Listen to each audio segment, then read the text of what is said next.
great-aunt as Nene Up. This was galling to my maternal grandmother, who was called Nene Down because she lived downstairs with the British grandfather. It made for many uncomfortable moments, this distinction between Nene Up and Nene Down. "It is a bad thing," Nene Down would grumble. "They pretend it means nothing, but down means lower. I am treated like an underling in my own house, only because my husband cannot climb the stairs. What's more, she is not your true grandmother. She is merely your great-aunt. You should call her Nene never was and never will be." Yet no one grieved harder when little Nene Up passed away, not even Uncle Chachi, the widower. Nene Down was fiercely inconsolable. She visited the Buddhist temple on Eng Hoon Street 3 times a day, lighting red candles and saying prayers. She lost so much weight she looked like a little white bird swallowed up in the robes of mourning. "She was my best friend," Nene Down keened. "She was my Chinese sister, my little darling. No one will ever understand me as she did." This was probably true. Their passionate quarrels, their petty jealousies, their tender truces, no one in the household knew what to make of them. The 2 old women argued, fought, and made up together in a Peranakan Chinese language all their own, like the language of twins, and the rest of the family could make out only a word here and there, gremlin, or extreme beauty, or monkey brains. Nene Down was lost for a time without her nemesis. Her people, those of her generation, were dying out, and I kept forgetting that I no longer needed to call her Nene Down. She was now my one and only Nene.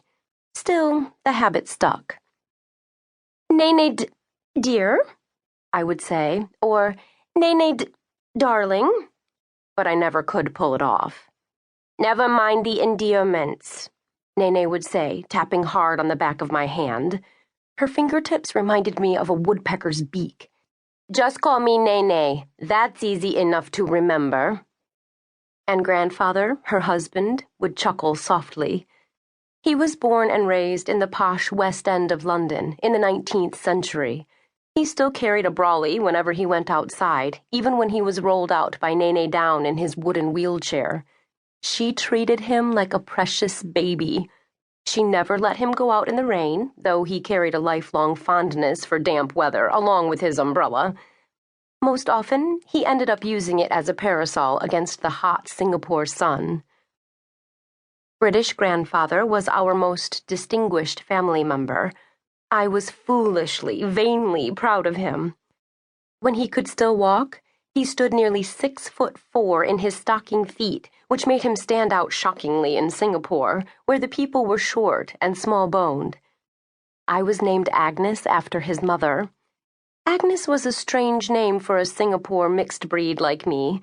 I am 1/2 Chinese, 1/4 Indian Muslim, and 1/4 British, so you can imagine what I look like. Dark-haired, petite, with a small mouth, strangely pale gold skin, and dark grayish eyes that changed with my mood and the weather. Singaporeans had trouble pronouncing the name Agnes, so it was shortened to Aggie. Not by British grandfather, however. He remembered to call me Agnes even when he had forgotten everything else he had been, done, or wanted. Once he asked me if I was the pretty young nurse sent over by the hospital. Even then he called me Agnes.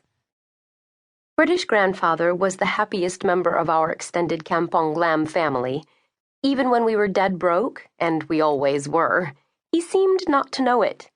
His pale blue eyes crackled with life, and he was always effusing over something that he'd seen through his bedroom window, or up in the sky, or lying in the gutter of Arab Street. One day it was a stick of gum wrapped in foil. Probably it had fallen out of the coat of some American, but I snuck it into the pocket of grandfather's cashmere wrapper and made him promise not to put it in his mouth. "Can't chew," he said, clicking his teeth at me with a grin. "False uppers."